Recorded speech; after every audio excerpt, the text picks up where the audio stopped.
All right, welcome everyone. For this lecture, what we're going to be talking about is a little introduction to material properties, how we classify materials, and a little bit about standards. So this is chapter 1 of our textbook. So for further information or further reading, you can take a look at chapter 1. And to start talking about materials, what we have to do is really look at what the materials are made out of, going all the way down to the fundamental building blocks, or looking at the atoms. So going back to chemistry and looking at atomic theory, we can start to look at how we're going to classify our materials. Now, there's 4 different ways that we're going to look at the classification process. One is the chemical composition, what's actually they're made out of, the natural state of the material, where it's coming from, found before we actually alter it, which would be the third way we can classify it, based on how the manufacturing process goes about in order to get it to where we are using it, and also the atomic structure. So hopefully this will be a review somewhat for many of you. If not, it'll be good to know. But going back to chemistry, the basic building block of everything are the elements. And so we had the periodic table showing all the elements that we're going to be talking about or building with. And basically, each one of these elements is numbered. We can see, with there we go. Number 1 for hydrogen, or 2 for helium or lithium, and for 3. And these little numbers down here represent the number of protons within the nucleus. And remember, in the nucleus, we also have neutrons. So protons are the positive charged piece, and our neutrons don't have a charge. And then outside, we have our electrons. So that each one of these elements has its own configuration of number of protons. That's how they're numbered, and then also neutrons and electrons. There's a basic breakdown of metals versus non-metals in this table. The blue here are metals, and the pinkish color are non-metals. You do have these little metalloids, which are somewhat in between. But so beyond that basic building block, if you were to put 2 or more of those elements together, and then we call that a compound. Now, these are actually combined in a way. They're bonded, which we'll talk about in just a second. Ionic or covalent. You may remember some of those words. And if it's a metal that's combined with something else, we call that a alloy. So you probably heard steel alloys, copper alloys, aluminum alloys. So that's basically the metal forming compound. And instead of compound where they're chemically bound together, we can talk about mixtures. So mixtures, they are not chemically bound, but they're just, in essence, still together. And they can be separated back into their original sources fairly easily. So like oil and water, smoke in the air, muddy water, things like that. So another way we can classify these materials is either being natural, founding in nature, without very much process needed to change them into what we're going to use, such as wood or stone or water, versus if we're going to process these materials and manufacture them synthetic, like a plastic or something like that. So we can also look at if these materials are organic or inorganic, and really all that means is there carbon involved or not. There's some examples of carbon-based, any biological, wood, plastics, petroleum. Inorganic, non-carbon-based would be this, especially found in nature with the rocks, metals, and sand. So like I said earlier, when we were talking about these elements, we said that they are bonded in different ways. And we care about that because it'll affect how those materials react and how structurally strong they are. So the 3 types of ways that they're going to bond together are ionic, covalent, metallic. Ionic bonding is when we have our 2 elements are coming together, and one of them is going to give the other one an electron. And if it's missing an electron, then it has a positive charge. The other one has too many electrons now, and so it has a negative charge. And we know it's charged based on number of electrons and protons. If they're equal, it's equally, there's no charge, right? So if I have a positively charged element and a negatively charged element, then they want to bond together, and that is ionic bonding. It looks like salt's an example, NaCl. These are tight, strong, stable. The other type of bonding is covalent bonding.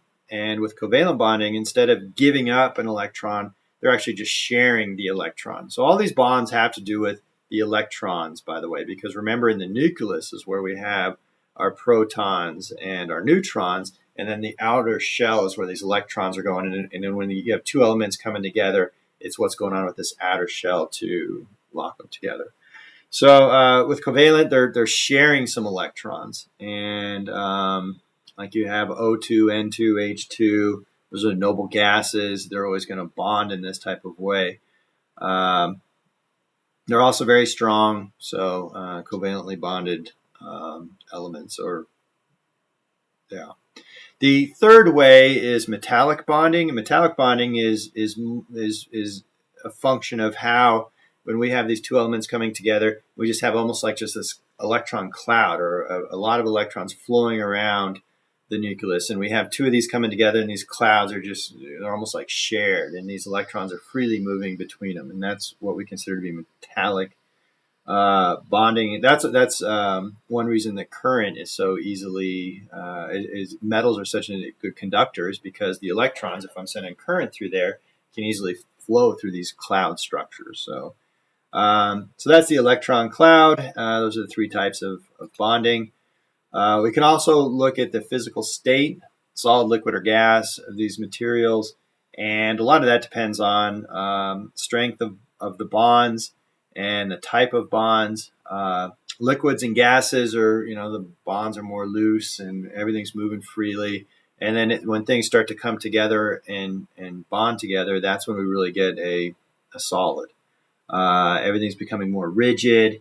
And as these bonds these bonds start to form, they start to get these patterns. And these patterns are called lattices. And if we have enough lattices, we end up with crystals. And that's really when we're saying that we have a solid structure. And we care about this because, depending on what these lattice structures look like, if you have a failure, if something breaks, it can break. It'll depend on how the bonds are held, or when it's breaking. So, and then continuing with this whole idea of a crystalline or crystal structure, some solids we consider to be more amorphous. That means there is no distinct pattern. It's more random. Maybe something like glass has an amorphous structure. Some people say that glass is basically still liquid. If you see glass from a really, really, really old home, what you'll see is it'll actually be thinner at the top and thicker at the bottom, because the glass is actually flowing. So I don't know if that's, this isn't really my field of expertise on amorphous structures, but it sounds to me like you might want to. It is not considered a solid because it is just slowly flowing, and if you wait long enough, it would eventually all flow out. Versus crystalline structures, we really do consider that to be a solid. That's where we have these lines between all of between all the atoms and the centers of atoms, and we see this repeatable pattern. And metals, in particular, will have a type of structure that will form. It's 7 different types of structures, and there are. It may look like more than 7, but if you drill down, it's like these are all the cubic ones, and so on and so forth. So there's really 7 different types of metal formations that will affect how the bonding occurs and how the strength of it, and when it does fail, what that failure would look like. So beyond the chemistry and the molecular part of it, the other thing that we're going to cover today is how we're going to specify these materials.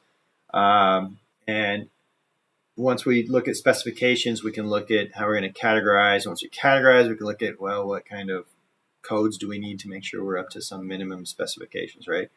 So these specifications can be based on how the manufacturing process came about in order to create the materials, the forms, dimensions, finish of the materials, or the properties of the material, like the chemical, physical, electric. And that's what we're going to be most concerned with are these mechanical properties in this class. Also, when you go on to the structures classes or even in the construction industry, we're usually more concerned with the mechanical properties and the strength of the materials. So you can see this is once again, these are those general properties broken down. And even with these properties, chemical, thermal, acoustic, you get all these. But and I highlighted this mechanical because that's really what we care about. That's when we're talking about the strength of these materials in tension or compression or shear and torsion. We'll talk about this later. Flexure. So yeah, the mechanical bit is especially what we're probably most concerned with. So, like I said, when we're concerned with it, what we want to know is when we are building, we want to make sure that things aren't going to fail. Fail is bad. And so we need to be at these minimum standards. So we need these standards to be written down so that whoever's manufacturing the materials knows what standard they need to have. And that's where some of the testing comes in. And that's what we're going to be doing in this class to make sure that standards are there, right? So what is a standard? Basically, it's like these figuring out what is the minimum requirement for these materials. How strong do they need to be? There are organizations that are responsible for developing these standards.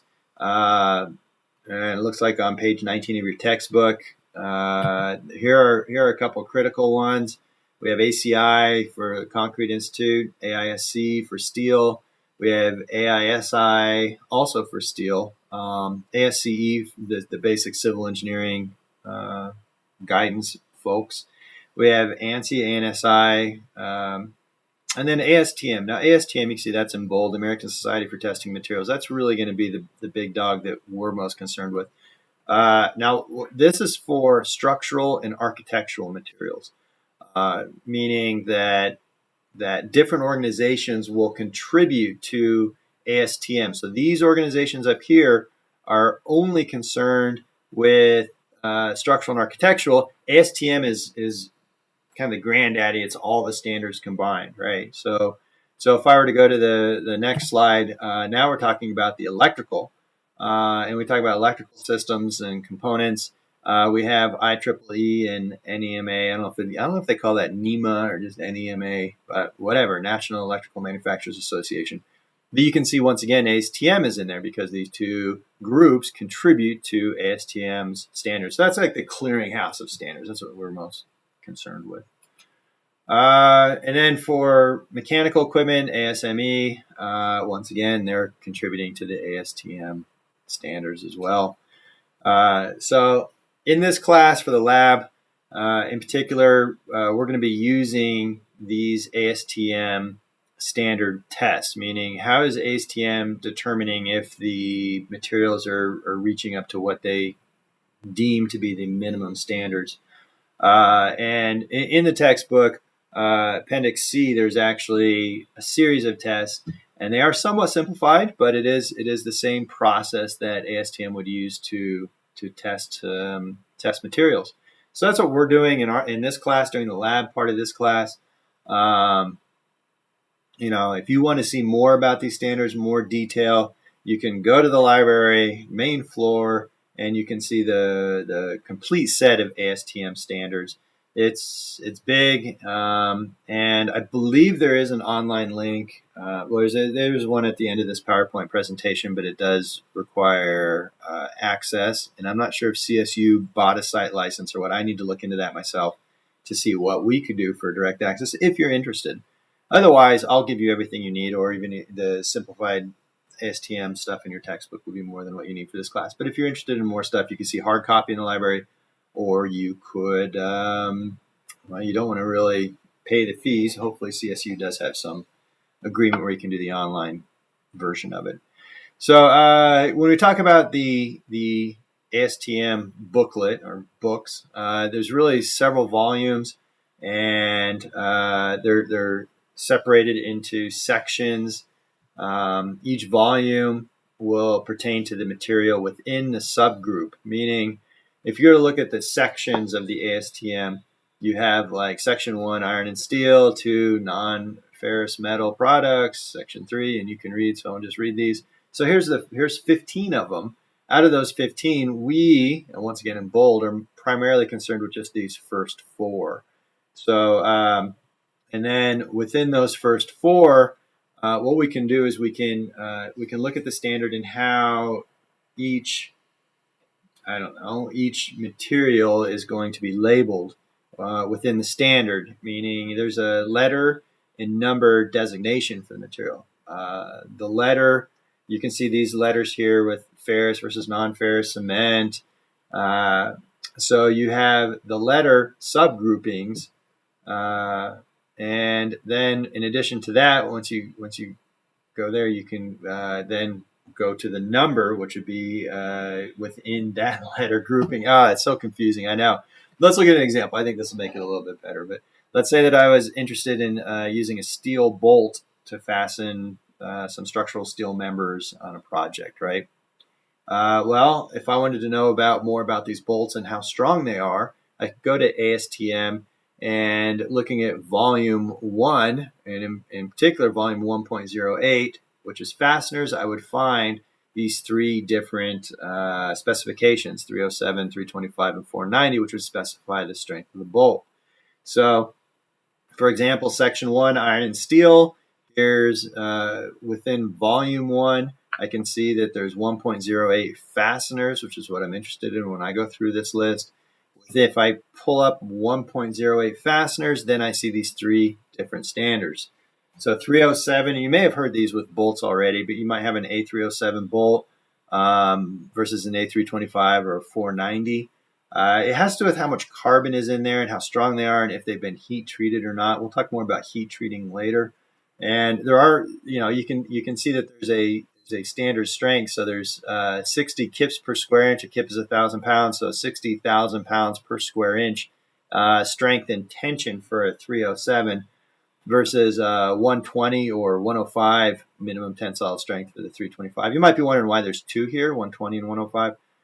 That has to do with the diameter of the bolt. So I don't know off the top of my head, but I think it was if it's 1 inch or bigger, then it's 120 KSI minimum. And if it's less than an inch diameter, then it's 105 KSI. You might want to double check me on that one. But and then you have a 490 bolt, which is even stronger. So that has a 150 kips per square inch minimum tensile strength. However, these 490s are heat treated. 325s are going to be the most common that you're going to see in industry. 490s are if you need a high strength.